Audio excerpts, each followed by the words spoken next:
Hi, this is Ghost and welcome back. Today I've got you a bit of operations on Kaisershalt. We are attacking and it goes fairly well. We actually get the whole first map, I don't think without using the airship, which is quite cool. Unfortunately we then got onto Amiens and it went pear-shaped. We couldn't get past the third set of flags. We got stuck and they just were well entrenched and we couldn't break them out. So about trenches, you do start out with a little bit of trench warfare here. It's quite a lot of fun. I was apprehensive to see how they were going to make trenches work. I know admittedly this isn't proper trench warfare, and I know in the new map packs that are coming out we will actually get to see some proper trench warfare. Hopefully that's not completely dominated by shotguns, but who knows, it could well be quite the slog of a little bit like, what is it called? Argonne Forest, which is just shotguns everywhere. It's a horrible map. I hate that map so much because all it is just shotguns. You can't really win unless you're using a shotgun, and then you can get quite a few kills.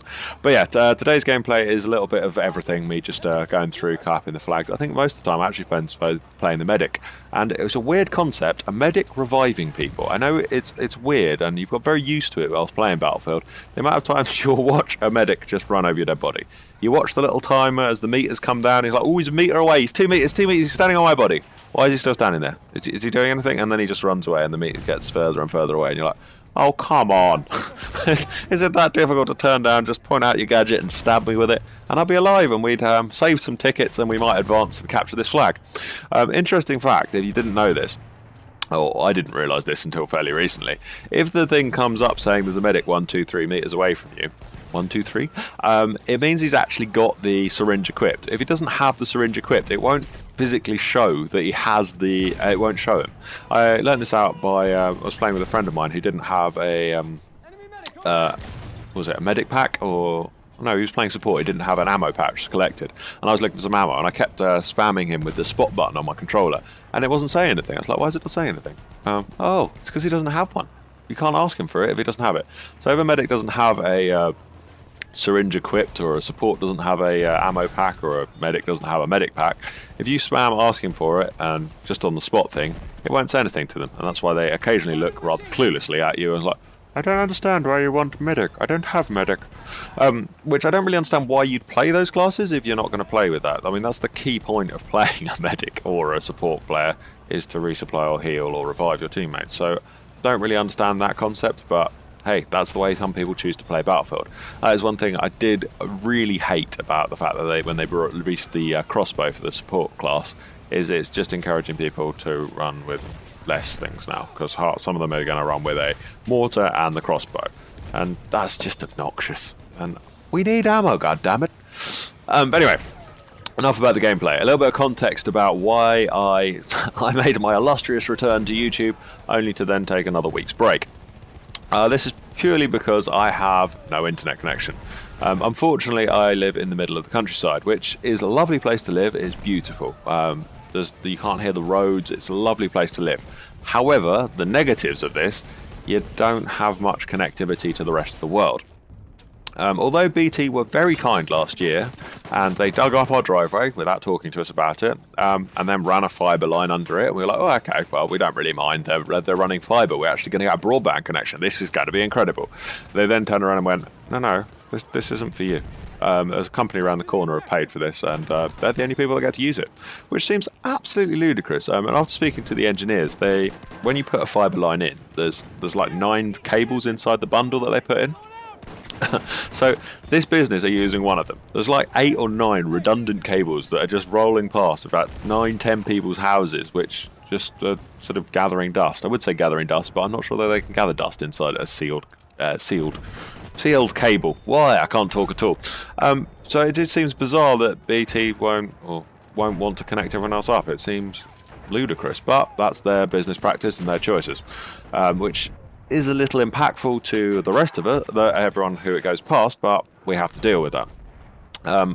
Prior to my recent acquisition of a mobile dongle thing from EE, which allows me to have about a 20 meg connection on a good day, as long as it's not cloudy and a few other varying factors, and I have a full connection and it doesn't overheat, I get quite a good connection. It gives me about a 20 meg connection with about 4 meg upload if it's not being temperamental. The other day when I pressed as soon as I pressed upload to upload that video the other day, my upload went from 4 meg down to 0.02, which meant it took about 8 hours to upload that video.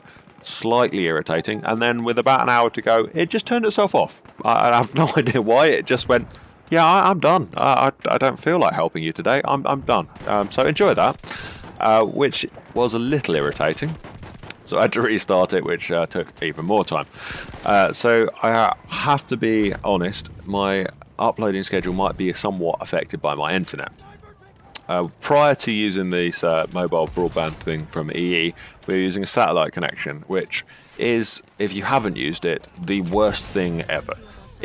At best, you get about 900 ping, which is, well, I don't need to tell you, it's shocking. You can't do anything on it.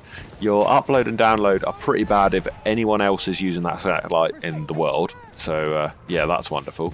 You're also apparently based in Italy, so you get a whole different set of problems with the fact you're in the UK and it tries to connect you to Italian things the whole time, which means you can't watch things like iPlayer,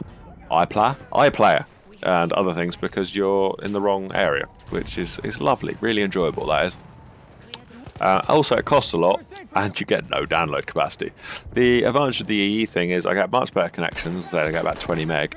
I also get about 64 gigabytes of data, which is quite a lot more. The issue with this is still 64 gigabytes disappears quite quickly. Just watching the odd thing online, I still try and watch Grand Tour all the time, off Amazon Prime, and a few Netflix series and things like that. I've really got into watching Shooter on Netflix. I love the movie with Mark Wahlberg, and the series is actually really good as well. The story's slightly different, but it's definitely worth a watch, and it doesn't matter if you haven't watched the movie. It's a good series on its own. But with watching all those things, the internet capacity disappears quite quickly. So it's going to be quite interesting to see, with me uploading, whether that's going to affect how much capacity I'm going to have. I'm going to do my best to try and upload every day, but I realise it might not always be particularly practical to try and upload every day, and I might have to resort to making it a bit more sporadic with my uploads.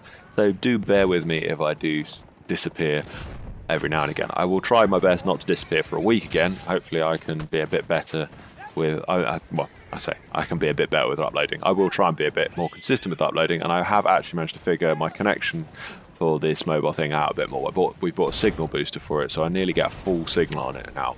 So hopefully it won't drop in and out quite as much as it was priorly. Can't guarantee it, might be a bit temperamental. Hopefully, I mean, fingers crossed, BT might eventually pull their fingers out of their arses and go, you know what, we are losing money here, we will just connect you. I mean, even if they do connect, it's not going to be a flawless connection, it's probably only about 5 meg, but having an unlimited connection would make it a lot easier, and I'd probably keep the EE thing to play games on, and then have the VT connection to be able to upload and things on, which would be quite wonderful, let's be fair. I mean, 5 meg's not going to be brilliant, but it might be a slightly better ping and things like that, so hopefully that will be something that will come. Anyway, beyond that, a few series I was thinking of doing for the channel. I was thinking about doing a Road to Max rank. I've got a couple of issues with that. Partly, again, my upload. I won't be able to upload that often, and the length of the games would be such big files that I don't think I'd be able to do that practically. So unfortunately, paired with that and the additional cost of it, because I'd have to buy a season pass and a new Xbox Live connection as well, or a PlayStation Live connection, or whatever the PlayStation thing is, I don't think it's particularly practical for me to do at the moment. And on top of that, the rank up times at high levels are nuts. I'm currently ranked 95, and my rank up times are about 12 hours between each one, which, I mean, the amount of videos that would require is quite lengthy. So I might take a miss on doing Road to Max rank at the moment, but I've got a few other video ideas, and hopefully you'll enjoy them. So keep an eye out for those over the next few days and weeks to come. Anyway, guys, we're drawing towards the end of this gameplay. I hope you enjoyed. I hope you can stick with me and are completely understanding why I'm occasionally a little lackluster in my uploads, but I shall endeavour to keep you keen. But anyways, thank you very much for watching, and I shall see you next time. Goodbye for now.